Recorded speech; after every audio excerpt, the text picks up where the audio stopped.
Hello y'all, I'm Lucy and I write the blog Paper Glitter Glue, where I love to make 3D paper crafts, specifically little houses. I just love to make little houses, and since it's Halloween season, that's what I'm working on now. And I'm going to show you how to make this this house, which I call the stone house with three gables. And I'll show you the other version where it's a little more obvious why it's called the stone house. I stenciled it and covered it and distressed it so it'd be kind of creepy but not terribly spooky. So this is the stone house with three gables, and I'm going to show you how to make it. First, you can get this pattern on my blog, and I'll show you the pieces. This is the single main piece. This is the body of the house with the three gables in the front. This is the main roof piece, which fits in here. And then there are actually 6 other roof pieces. There are 3 that fit on these gables in the front. And then there are 3 that go around the extensions. So those are actually 7 roof pieces. And this is the front extension. And then 2 side extensions. So those are the main pieces. I've also got a chimney if you want to put a chimney on your house. I've got a chimney pattern, and I even made a stencil so you can actually stencil stone on your house if that's what you'd like to do. Okay, so I'm going to show you how to construct it. And there are a couple of things I really like. My favorite glue, Fast Grab Tacky Glue, or Quick Dry Tacky Glue. Both of these glues really hold well and are thick. This one is much thicker than the Quick Dry. And they're so thick, in fact, that I always store them upside down. Like this. So you don't have to wait, you know, like waiting on ketchup, half an hour for it to come out. And then, excuse me, I wiggled a little. The other thing to help me construct my house is I love these binder clips, and I use painter's tape. A lot of times I use, for a delicate surface, I'll use the green painter's tape, which is called frog tape. And this is just kind of the standard 3M painter's tape. This is less expensive and easier to find. Okay, so let's get started. And this is just cardstock, and I did that because I cut this out hoping that it was easier to use, easier for you to see rather than on the house. On the houses, I always pre-paint them, or you don't have to, but that's the way I do because I'm a messy painter, as you can kind of see. And on a Halloween house, I think that's a good effect. Okay, so I'm applying the glue. This is the side glue tab. This is the main glue tab for the structure of the house. And I always put a lot of glue. Since this is a cardstock kind of sample house, it doesn't matter as much, but I just want to emphasize I use a fair amount of glue. And it actually holds better if you kind of smear a smooth layer, and you need a wet cloth nearby to hold it, to keep your fingers from, you know, being covered with glue. Line it up, and this is where the first binder clip comes in handy, and it also keeps the bottom edges even because it's, and then so that's it. And then because I can't put a binder's clip here at the top of the wall, I just get a little piece of painter's tape, and it sort of depends on how sticky your surface is. These surfaces were pretty because I covered them with all this plaster and grit paste. These surfaces weren't very sticky, so I actually had to use kind of a long piece of tape to hold them. So there's painter's tape. Alrighty. Then next, this I call a roof flap, and I use it as kind of a spacer so I can keep the house square. So when I glue these two down, they won't flex in and out. It just gives extra support for the roof and the sides, and helps you keep your house with 90-degree angles at the corners. And so I'll apply some glue.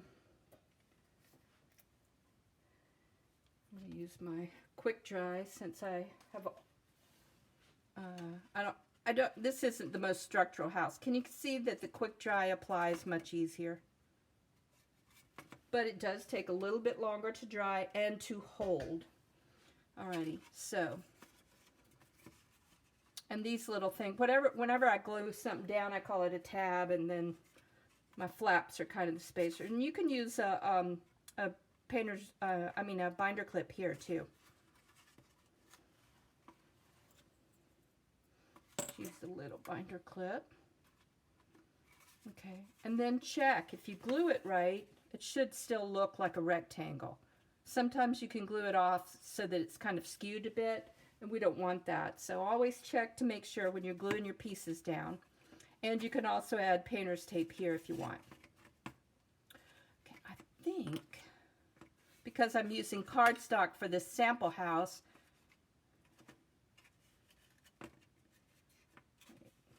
see, I actually push it a little bit too much. There we go. So I think we can go ahead and glue the roof on. So let's check it, put it in place. And depending on the thickness of your cardboard or whatever material you use, sometimes you have to move it a little, and sometimes you have to do little tiny corrections. You have to do little tiny cuts at these corners. Like if you had really fat cardboard, it wouldn't go down quite as far.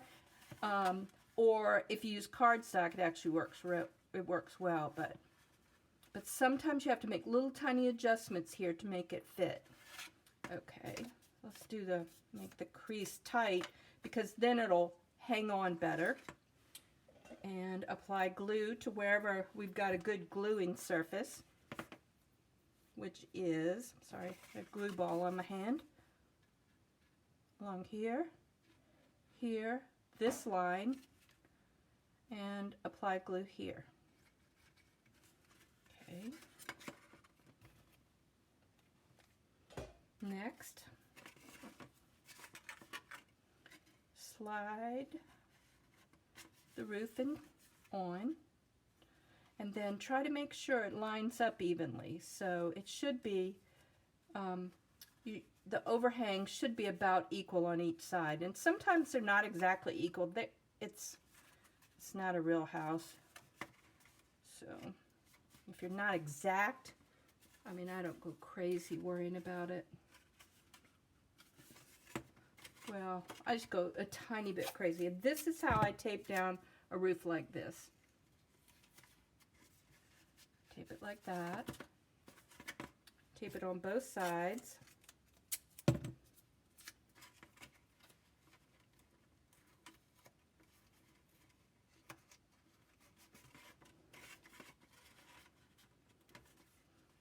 And it looks pretty even. It's a little more on this side. Shift it a little bit. Make sure my house looks pretty rectangular. Okay, I'm going to let that sit for a second. And I'm going to glue the roof tabs down on the extensions so that while this is drying, I can apply this. And you can do this in any order. I just wanted to kind of show you how to do it, so I'm not really worrying about the order. Okay, and this same principle, there are roof flaps for these little extensions as well. So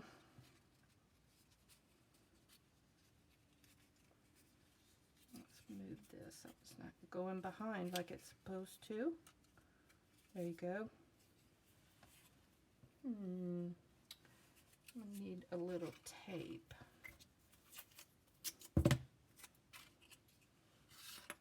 So glue this little roof flap down.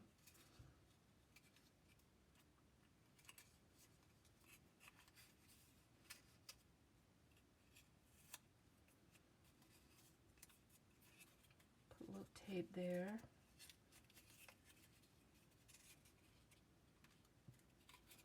And same thing on the other side.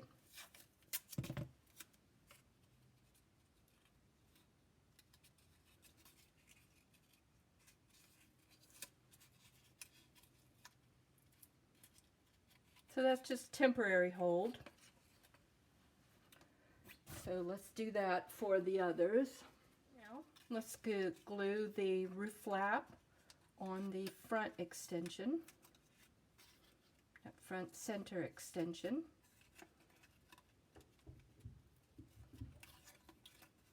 My hands are sticky.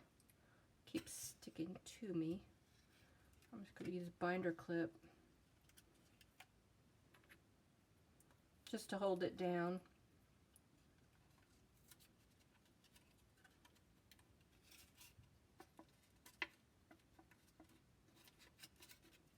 And these glue tabs will help adhere it to the house. So this is how the main extension looks.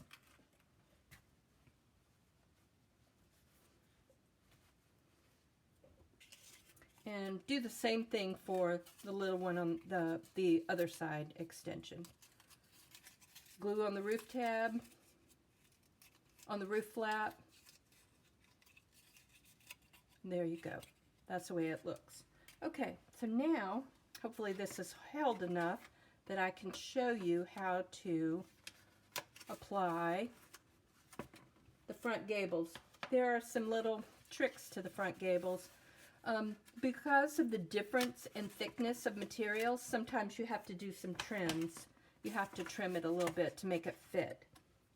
So let's see if the center piece works well. So the angled piece goes against the angle of the roof, and it looks like it fits very well for cardstock.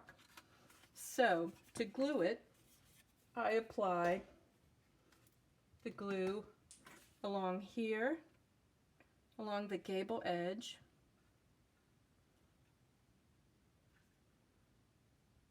and along the edge that's going to be against the roof, which is the angled edge.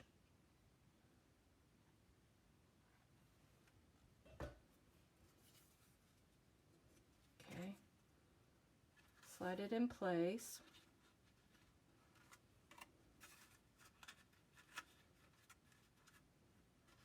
And then just let that dry. Now, it'll tend to move out a little bit, so I use the painter's tape again. Just a little painter's tape at the top, at the angle. Kind of pull it across like that. And that lets the painter's tape dry, the glue dry. And if you want, there's some glue blobs in there. I would get a Q-tip and just kind of clean them out. And so you do the same thing for the side roofs. And these also sometimes have to be trimmed. Excuse me.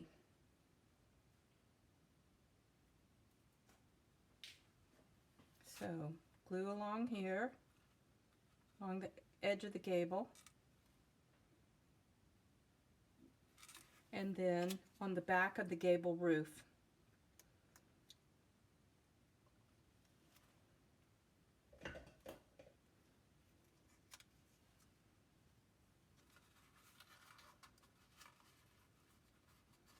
And again, this one fits really well. But I think that's because it's a thin material. If you use something thicker, it's going to be kind of pooched up a little bit. It's going to be higher. And you might need to trim it to make it fit in this area. Okay, same thing over here.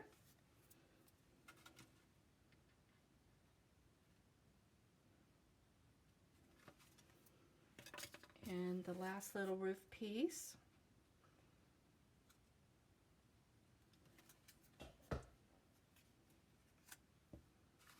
Slide it in place.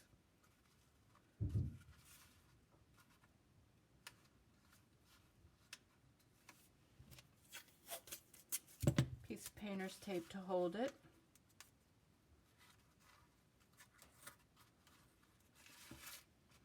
And then try to check that you haven't twisted the gable so it goes off to one side, so it's not like that. So try to make sure it's centered over the point of the gable.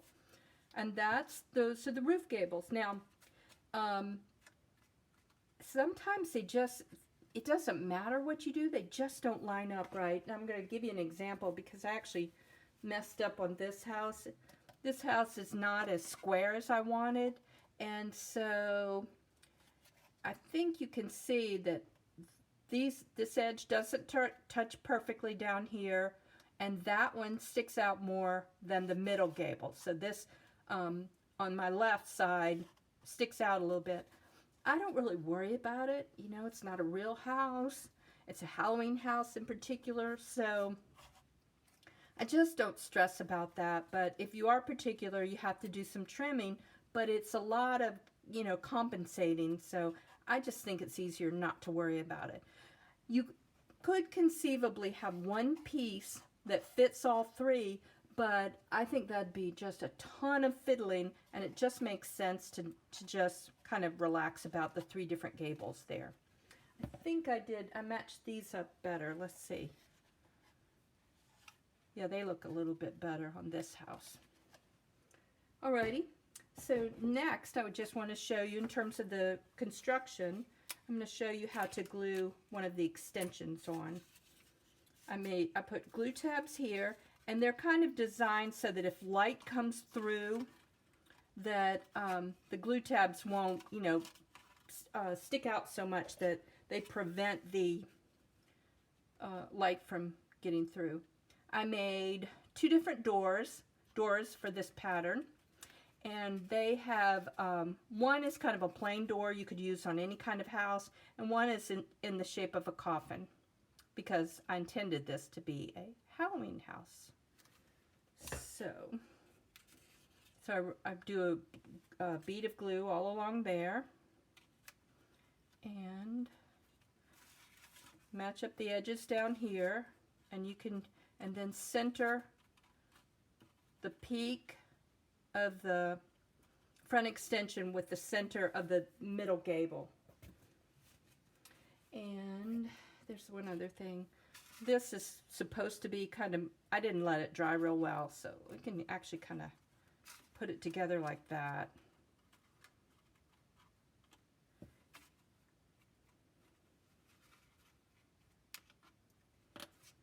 And once that's dry, you apply glue all along the back edge of this gable.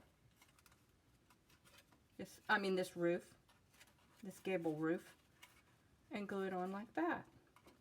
The other thing is, there are a lot of window designs. I made, I don't know, 3 or 4 different window patterns that you can use, and I made some plain circles. I thought these circles with little peaks were a little creepier. That's the coffin door.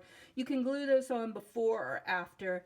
It doesn't matter, just wherever you think you can center it the best. So anyway, those are the options. I didn't do circle for the back. This is a light hole, but on this one I did stencil a stone. I tried to make it look like plaster had cracked. The front was too busy for that to work. I did try it, but it didn't work very well. So anyway, I just left it as kind of a fun detail on the back. So that's how you get the structure, and then, you know, obviously you glue these side ones on as well, and then glue the roofs on them. And that's, but also I kind of designed it so that if you don't want to do that, you can just do windows on the side. If you want a smaller one, you want it to be a little narrower, then you can just omit those and just add windows and some creepy little windows and stuff. So that is the design for the stone house with 3 gables, and I hope you will make the pattern. It's fun. All the files are free on my blog, paperglitterglue.com, and I hope you have a good day crafting, paper crafting. Okay, y'all take care. Bye.